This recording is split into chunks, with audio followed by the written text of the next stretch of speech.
Zorgamazoo, chapter 4. So remember in chapter 3, the lady who takes care of Katrina Cottrell was going to have a doctor come and lobotomize her. Remember the lobotomy doc? That's to take out some of her brain. But she heard him and she ran away. Remember, she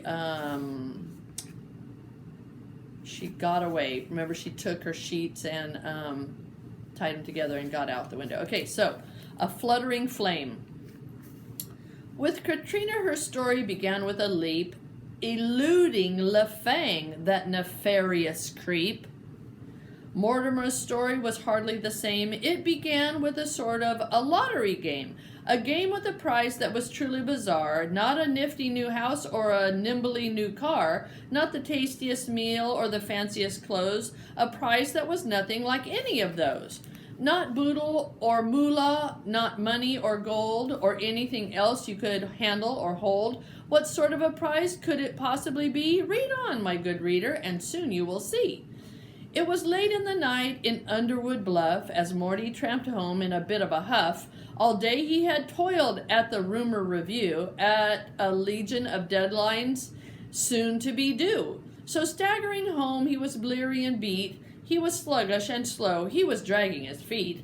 There was only one thought in the whole of his head, to find his way home and to climb into bed. But he couldn't quite yet. He still had to stop and check on his pop in the hospital shop. It was then something happened, a scent on the breeze. It blew up his nose, and he thought he would sneeze. The odor was acrid, the odor was hot, like a casserole burning inside of a pot. It tickled the whiskers that grew in his nose. He stopped in his tracks. He suddenly froze. Holy smokes, Morty thought. A fire, but where? He snuffled and followed the smell in the air. It led him away to the end of the block where Mortimer Yorgel was in for a shock. There stood the ball players' hallway of fame. It glimmered within with a fluttering flame. Oh no, Morty cried with a panicky yelp. The hallway, it's burning. Hey, somebody help! He ran in a circle and waggled his arms. Hurry, he hollered. Sound the alarms. But no one came running to Mortimer's aid. He was all by himself, completely dismayed, for here was his favorite place in the world going up in a fire that flickered and swirled. Feeling woozy, he wobbled and fell to the ground. No one was coming. There was no one around. He thought of the trophies, the statues and plaques, melting in puddles of silver and wax. And all of that history, all of it lost, it had to be saved no matter the cost. It was then to his horror that Mortimer knew there was only one thing he could possibly do. He couldn't just sit there. He couldn't just wait. He'd been poked by the ficklest finger of fate. But Morty and fate were like water and oil. From the latter, the former would always recoil. So Morty did nothing. He slumped and he stared while firelight sizzled and fizzled and flared. Why me, Morty thought. I'm just a chump. I'm a rube. I'm a clod. I'm a sap. I'm a frump. Where are the sirens? Where are the lights on this, the most terrible night of all nights? And what if, perhaps, they just never came? Would it burn to a crisp, the hallway of fame? The answer, of course, was a definite yes. There'd be nothing left but a smoldering mess. And for even a chump, that was easy to see. Ah, crud, Morty thought. It's all up to me. He got to his feet, his heart full of dread. He pulled up his trench coat over his head. He looked at a window that rippled with heat and willed himself forward on faltering feet. Then faster and faster, a blundering dash, he dove through the glass with a clattering smash. Inside of the building, the walls were ablaze. The smoke in the air was a murderous haze. Everything blossomed with yellows and reds, braided together in fiery threads. It felt like the heat was 1,000,000 degrees, so Morty got down on his hands and his knees. Bewildered and aimless, he started to crawl the length of the lofty, illustrious hall, randomly grabbing whatever he could, trinkets of plastic and metal and wood. He wormed to the end where the heat was the worst, his mouth going dry as if dying of thirst.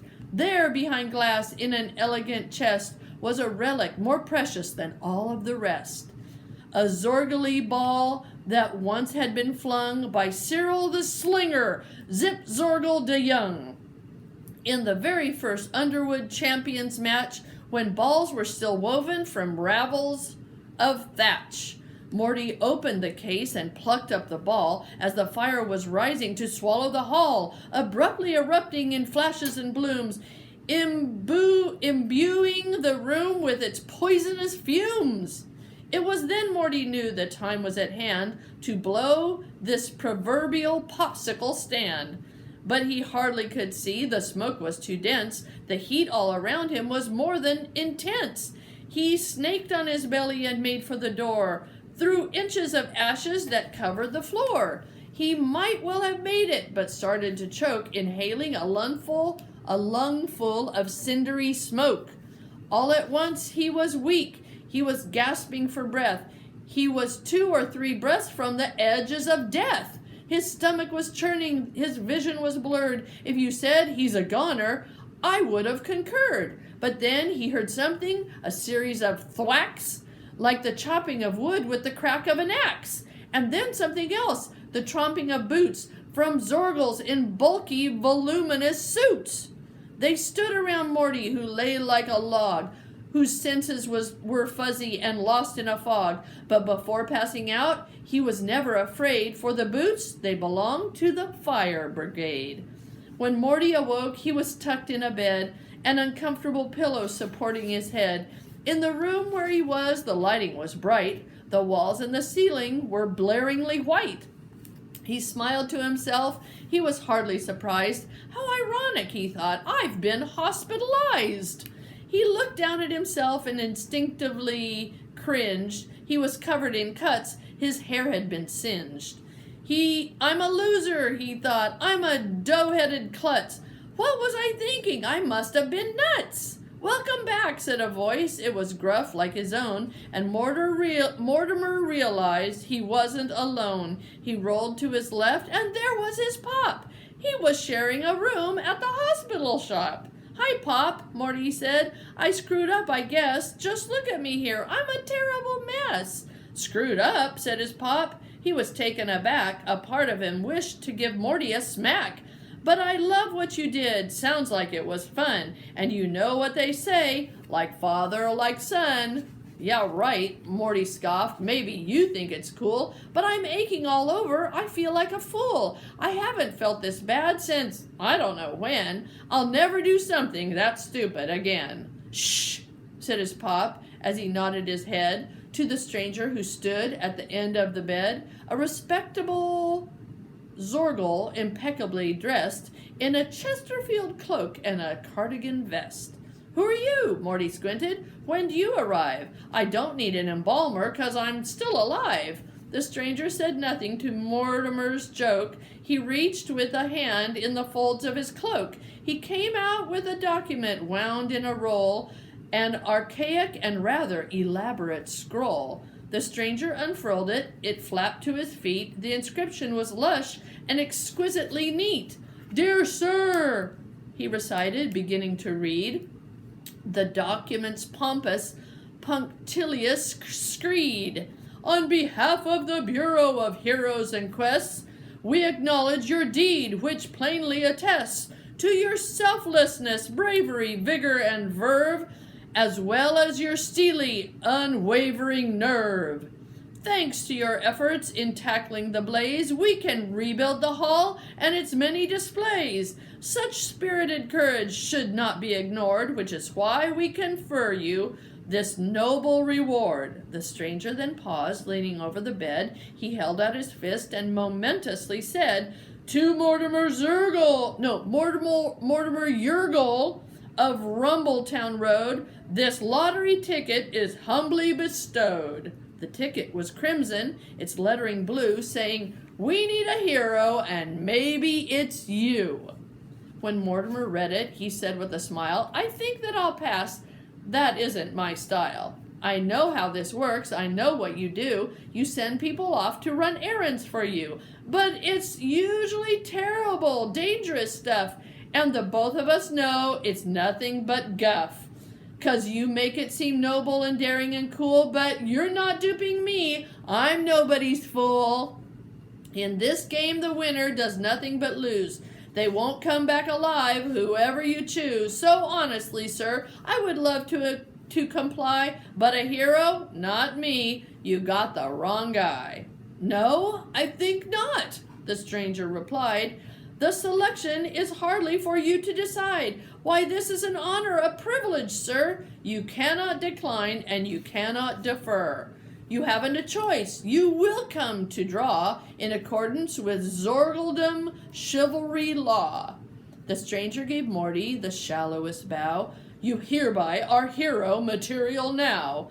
Then he turned on his heels and turned up his nose, and he left with his scroll and his marvelous clothes. "Fat chance," Morty called, "like I'm gonna go. I won't be some stooge in a lottery show." But then, when he turned and he looked at his pop, the old guy was grinning. He just couldn't stop. "Just imagine," he said, "to be given the chance to rescue the world by the seat of your pants. That's what it means to be chosen, you see. If I was still young, they might have picked me."